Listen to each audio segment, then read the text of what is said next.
رسول الله رسول الله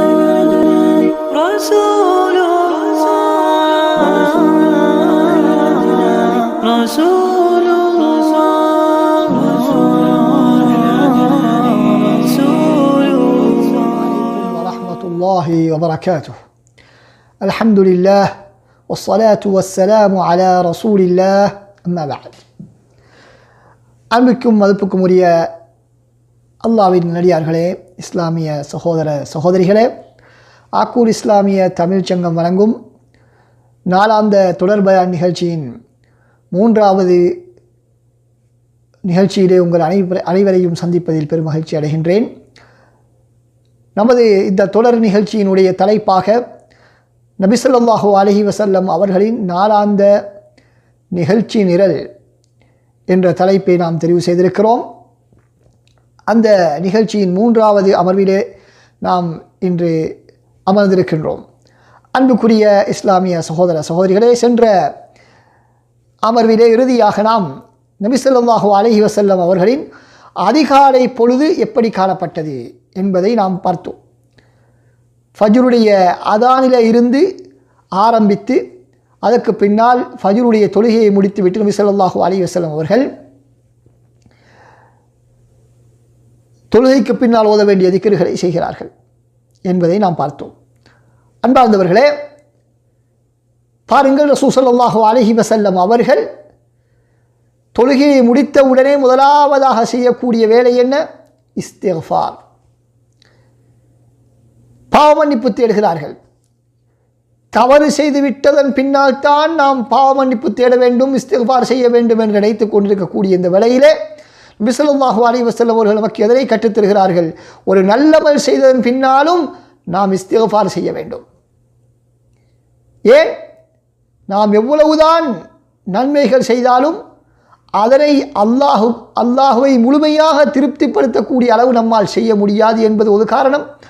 இரண்டாவது, எவ்வளவுதான் நன்மைகள் நாம் செய்தாலும், எவ்வளவுதான் பெரும் பெரும் அமல்களை நாம் செய்தாலும் அல்லாஹ்வுடைய அருள்களுக்கு முன்னால், அல்லாஹ்வுடைய அன்புக்கு முன்னால் அவைகள் மிகவும் குறுகியவை, மிகவும் சிறியவைதான். நமக்கு, நமது பார்வைக்கு, நமது முயற்சிக்கு அது பெரியதாக தோன்றினாலும் அல்லாஹ்வுடைய அருள்களுக்கு முன்னால் அது மிகவும் சிறியது என்பதை நாம் புரிந்து கொள்ள வேண்டும். எனவே நபி ஸல்லல்லாஹு அலைஹி வஸல்லம் அவர்கள் தனது தூது பணியை முடித்துவிட்டு மரணிக்கக்கூடிய தருவாயை அடையக்கூடிய இடத்தில் கூட அல்லாஹ் தஆலா என்ன சொல்கிறான்? ஃபஸப்பிஹ் பிஹம்தி ரப்பிக வஸ்தக்ஃபிருஹு, நீங்கள் அல்லாஹ்வை துதித்து இஸ்திக்ஃபார் செய்யுங்கள் என்று சொல்கிறான். எனவே அன்புக்குரிய சகோதரர்களே, நாம் எவ்வளவுதான் நன்மையான காரியங்களை செய்தாலும் நாம் அல்லாஹ்வுக்கு உரிய கடமைகளை சரியான முறையிலே நிறைவேற்றவில்லை என்பதை நாம் புரிந்து கொள்ள வேண்டும். எவ்வளவுதான் கடமைகளை நிறைவேற்றினாலும் அல்லாஹ்வுடைய அருள்களுக்குரிய உரிய நன்றியை நாம் தெரிவிக்கவில்லை. எனவே பாவங்களிலே அதிகமாக மூழ்கி இருக்கக்கூடிய நம்மை போன்றவர்கள் எப்பொழுது பார்த்தாலும் அல்லாஹ்விடத்தில் இஸ்திக்ஃபார் செய்வதிலே கவனம் செலுத்த வேண்டும் என்பதில் எந்த விதமான சந்தேகமும் இல்லை. எனவேதான் ரசூலுல்லாஹி ஸல்லல்லாஹு அலைஹி வஸல்லம் கூட தனது காலை நேரத்திலே அதிகமாக இஸ்திக்ஃபார் செய்வார்கள், அதிகமாக இஸ்திக்ஃபார் செய்வார்கள். வஇன்னி லஅஸ்தக்ஃபிருல்லாஹ ஃபில் யௌமி 100 மர்ரா, ஒரு நாளையில் நான் 100 தடவைகள் இஸ்திக்ஃபார் செய்கிறேன், பாவமன்னிப்பு தேடுகிறேன் என்று நபி ஸல்லல்லாஹு அலைஹி வஸல்லம் சொன்னார்கள். அன்புக்குரியவர்கள், எனவே நாம் எவ்வளவுதான் நன்மைகள் செய்தாலும் கூட இஸ்திக்ஃபார் செய்ய வேண்டிய கட்டாயத்தில் இருக்கக்கூடிய நிலைமையில் பாவங்களை அடிக்கடி செய்யக்கூடிய நாம் ஒவ்வொருவரும் எவ்வளவு அதிகமாக அல்லாஹ்விடத்தில் இஸ்திக்ஃபார் செய்வதற்கு கடமைப்பட்டிருக்கிறோம் என்பதை சிந்திக்க வேண்டும். இதற்காக வேண்டிதான் இப்படி நபி ஸல்லல்லாஹு அலைஹி வஸல்லம் அவர்களுடைய வாழ்க்கை வரலாற்றை நாம் படிக்கின்றோம். வெறுமனே கதைகளை கேட்பதற்காக, வரலாறுகளை சொல்வதற்காக, இன்பம் அனுபவிப்பதற்காக அல்ல. மாற்றமாக எதற்காக வேண்டி கேட்கிறோம்? நபி அவர்களுடைய அந்த அன்றாட வாழ்க்கையிலிருந்து நமது வாழ்க்கையில் எந்த அளவுக்கு தேவையானவற்றை நம்மால் எடுத்து நடக்க முடியும் என்பதை நாம் சிந்திப்பதற்காக, எடுத்து நடப்பதற்காகத்தான் நாம் இவற்றை படிக்கின்றோம் என்பதை உள்ளத்தில் ஆழமாக, அடித்தளமாக நாம் பதிந்து வைத்துக் கொள்ள வேண்டும். அன்புக்குரிய சகோதரர்களே, நபி ஸல்லல்லாஹு அலைஹி வஸல்லம் காலை ஃபஜ்ர் தொழுகையை முடித்துவிட்டு தொழுகைக்கு பின்னால் உள்ள திக்ருகளை ஓதினால் அதனைத் தொடர்ந்து நபி அவர்கள் காலை திக்ர்களை செய்வார்கள். காலை நேரத்தில் செய்ய வேண்டிய திக்ர்களை செய்வார்கள். பல்வேறு திக்ர்கள், காலை மாலையில் ஓத வேண்டிய திக்ர்கள் என்று ஒரு பட்டியல் இருக்கிறது. அந்த பட்டியலை நாம் ஒவ்வொருவரும் கட்டாயம் மரணமிட்டு ஒவ்வொரு நாளும் காலையிலும் மாலையிலும் தவறாமல் ஓதி வர வேண்டும். இவைகள்தான் நமக்கு உடம்புக்கு ஒவ்வொரு நாளும் தெம்பை வழங்கக்கூடிய, ஷைத்தானுடைய ஊசலாட்டங்களிலிருந்து நம்மை பாதுகாக்கக்கூடிய நோய் தடுப்பு மருந்துகளாக இருக்கின்றன. நோயை தடுக்கக்கூடிய மருந்துகளை நாம் நோயாளி குடிப்பதை போன்று ஒரு மனிதன், ஒரு முஸ்லிம் தன்னை எதிரிகளிலிருந்து பாதுகாத்துக் கொள்வதற்காக வேண்டி, கிருமிகளில் இருந்து பாதுகாத்துக் கொள்ள வேண்டும் என்பதற்காக வேண்டி பயன்படுத்தக்கூடிய ஒரு ஆயுதம்தான் இந்த காலை மாலை திக்ர்கள். காலை மாலை திக்ர்களிலே நாம் கோட்டை விட்டுவிட்டு நமக்கு உலகத்திலே பல்வேறு விதமான சோதனைகள், கவலைகள், சஞ்சலங்கள் ஏற்படுகின்றன என்று அங்கலாய்ப்பதிலே எந்த விதமான அர்த்தமும் கிடையாது. அன்புக்குரிய சகோதரர்களே, அதனால்தான் நாம் உலகத்திலே பெரும் வசதி வாய்ப்புகள் இல்லாவிட்டாலும் ஏழ்மையாக இருந்தாலும் நிம்மதியாக வாழக்கூடிய மக்களை பார்க்கிறோம். பெரும் கோடான கோடிகளுக்கு சொந்தக்காரனாக இருந்தாலும் நிம்மதி இல்லாமல் வாழக்கூடிய சில மக்களை நாம் பார்க்கிறோம். வித்தியாசம் என்ன? ஒருவர் அல்லாஹ்வுடைய திக்ருடன் ஞாபகத்துடன் இருக்கிறார், இன்னும் ஒருவர் அல்லாஹ்வை மறந்து வாழ்கிறார். அன்புக்குரியவர்கள், அடுத்ததாக நபி ஸல்லல்லாஹு அலைஹி வஸல்லம் அவர்கள் சஹாபாக்களை நோக்கி திரும்பி இருப்பார்கள். நபி அவர்கள் திக்ர்களை முடித்து விட்டார்கள் என்பதை சஹாபாக்கள் புரிந்து கொண்ட பொழுது அவர்களும் தமது திக்ர்களை முடித்துவிட்டு நபி அவர்களை நோக்கி வருவார்கள். நபி அவர்களை நோக்கி ஒன்று திரள்வார்கள், வட்டமாக அமர்வார்கள். ஆங்காங்கே சஃப்புகளிலே காணப்பட்ட சஹாபாக்கள் எல்லோரும் நபி அவர்களுக்கு முன்னால் வருவார்கள். நபி ஸல்லல்லாஹு அலைஹி வஸல்லம் அவர்கள் தனது இருப்பிடத்திலே அமர்ந்தவர்களாக சஹாபாக்களை முன்னோக்குவார்கள். ரசூல் ஸல்லல்லாஹு அலைஹி வஸல்லம் அவர்களுடைய முகத்தை பார்ப்பதே ஒரு பெரும் பாக்கியமா இல்லையா?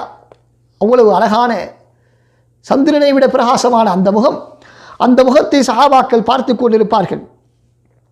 இப்பொழுது நபி ஸல்லல்லாஹு அலைஹி வஸல்லம் தனது சஹாபாக்களுடன் பேசுவார்கள். ஒரு நாள் சுபஹ் தொழுகையை முடித்துவிட்டு நபி ஸல்லல்லாஹு அலைஹி வஸல்லம் அவர்கள் மக்களை முன்னோக்கி சொல்கிறார்கள், பைனமா ரஜுலுன் ஃபீ கனமிஹி அதா அலைஹி ذئب. ஒரு நாள் ஒரு மனிதர் இருக்கிறார், அந்த மனிதரை ஒரு ஓநாய் தாக்குகிறது. ஒரு ஆட்டு மந்தையுடன் இருக்கிறார், அந்த ஆட்டு மந்தை ஒரு ஓநாய் தாக்குகிறது. அந்த தாக்கி ஒரு ஓநாயை பிடித்து கொண்டு செல்கிறது. பிடித்து கொண்டு செல்லக்கூடிய இடத்திலே அந்த இடையர் அந்த ஓநாயை திரட்டி சென்று அந்த தனது ஆட்டை பாதுகாக்கின்றார். அப்பொழுது அந்த ஓநாய் அவருடன் பேசுகின்றது. அந்த ஓநாய் அவருடன் பேசுகின்றது. அப்பொழுது மக்கள் சொன்னார்கள், சுப்ஹானல்லாஹ் தீபுன் யதகல்லம், பேசக்கூடிய ஓநாயும் இருக்கின்றதா என்று கேட்டார்கள்.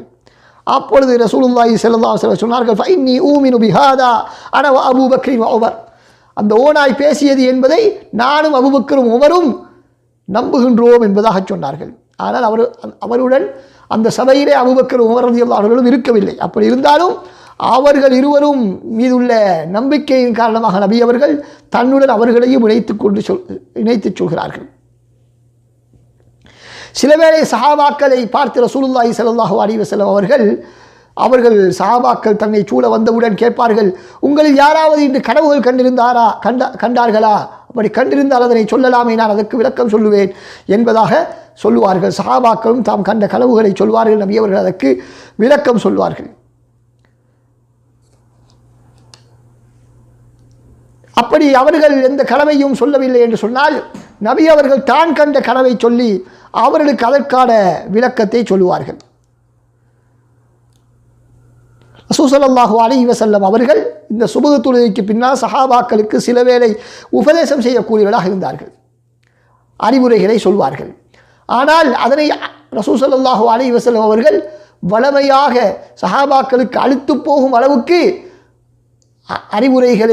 உரைகளை நிகழ்த்தக்கூடிய பழக்கம் இருக்கவில்லை. மாற்றமாக அவர்களுக்கு ஒவ்வொரு சந்தர்ப்பத்துக்கு ஏற்ப அவர்களுக்கு அலுப்பு தட்டாத விதத்திலே தான் ரசூல் ஸல்லல்லாஹு அலைஹி வஸல்லம் இடைக்கிட அவர்களுக்கு விட்டு உபதேசங்கள் செய்வார்கள். தான் நபி என்ன சொன்னாலும் கேட்க வேண்டும் என்பதற்காக எந்த நாளும் உபதேசம் செய்வதும் கிடையாது, மணித்தியால கணக்கிலே உரை நிகழ்த்துவதும் கிடையாது. சிறிது நேரம், ஒவ்வொரு நாள், சில நாட்களுக்கு ஒரு முறை நபி ஸல்லல்லாஹு அலைஹி வஸல்லம் அவர்களுக்கு உபதேசம் செய்யக்கூடியவர்களாக இருந்திருக்கிறார்கள். ரசூல் ஸல்லல்லாஹு அலைஹி வஸல்லம் அவர்களுடைய அந்த சபையிலே சஹாபாக்களும் தமது கருத்துக்களை பகிர்ந்து கொள்வார்கள். தமது ஜாஹிலியா காலத்தில் தாம் செய்த சில வேலைகளை சொல்லி சில வேளை அவர்கள் சிரித்துக் கொள்வார்கள். அல்லாஹ் தஆலா அவர்களுக்கு இந்த இஸ்லாத்தின் மூலம் செய்த அருள்களை ஞாபகப்படுத்துவார்கள். ரசூலுல்லாஹுடன் சேர்ந்து அவர்களுடன் சில வேளை இந்த அவர்களுடைய பழைய நினைவுகளை நினைவுபடுத்தக்கூடிய இடத்திலே சிரிப்பார்கள், புன்முறுவல் பூப்பார்கள். ரசூல் ஸல்லல்லாஹு அலைஹி வஸல்லம் அவர்கள் புன்முறுவல் செய்வார்கள். அதற்கு பின்னால் சஹாபாக்களை பற்றி நபி அவர்கள் விசாரிப்பார்கள். சஹாபாக்களை தனது நண்பர்களில் யாரெல்லாம் பள்ளிக்கு வரவில்லை என்ற ஒரு விசாரணை, ரசூல் விசாரணை என்று சொன்னால் யாராவது வராவிட்டால் அவர்கள் எங்கே என்ன காரணம் வரவில்லை என்ற ஒரு அவர்களை ரசூல் ஸல்லல்லாஹு அலைஹி வஸல்லம் குசலம் விசாரிப்பார்கள், சுகம் விசாரிப்பார்கள் என்பது ரசூல் ஸல்லல்லாஹு அலைஹி வஸல்லம் உடைய வளமையாக இருந்தது என்பதை நாம் சஹாபாக்களுடைய அறிவிப்புகளிடையே நாம் பார்க்கின்றோம். இப்படித்தான் ஒரு தலைவர் இருக்க வேண்டும் என்பதற்கு ஒரு முன்மாதிரியாக நபி ஸல்லல்லாஹு அலைஹி வஸல்லம் இருந்திருக்கிறார்கள்.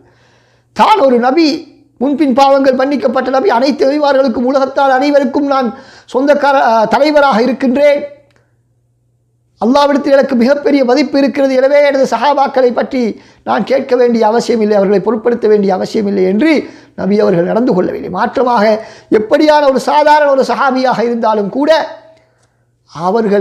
நபி அவர்கள் அவரை காணவில்லை என்று சொன்னால் விசாரிக்கக்கூடிய நட்பண்பாளராக நபி ஸல்லல்லாஹு அலைஹி வஸல்லம் அவர்கள் திகழ்ந்திருக்கிறார்கள். இன்று அப்படியான ஒரு பண்பை நமது தலைவரிடத்தில் எதிர்பார்க்க முடியுமா?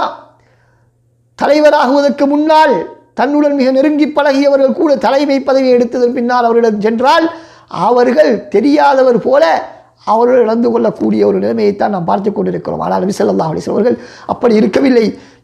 எல்லா கட்டங்களிலும் தமது தோழர்களுடைய உரிமையை ரசூல் ஸல்லல்லாஹு அலைஹி வஸல்லம் பேணி நடந்திருக்கிறார்கள் என்பதை நாம் பார்க்கின்றோம். இன்ஷா அல்லாஹ் மீண்டும் ஏனைய விளக்கங்களை அடுத்த அமர்விலே உங்கள் அனைவருடன் பகிர்ந்து கொள்ளும் வரை விடைபெற்றுக் கொள்கின்றேன். அஸ்ஸலாமு அலைக்கும் வரஹ்மத்துல்லாஹி வபரகாத்துஹு.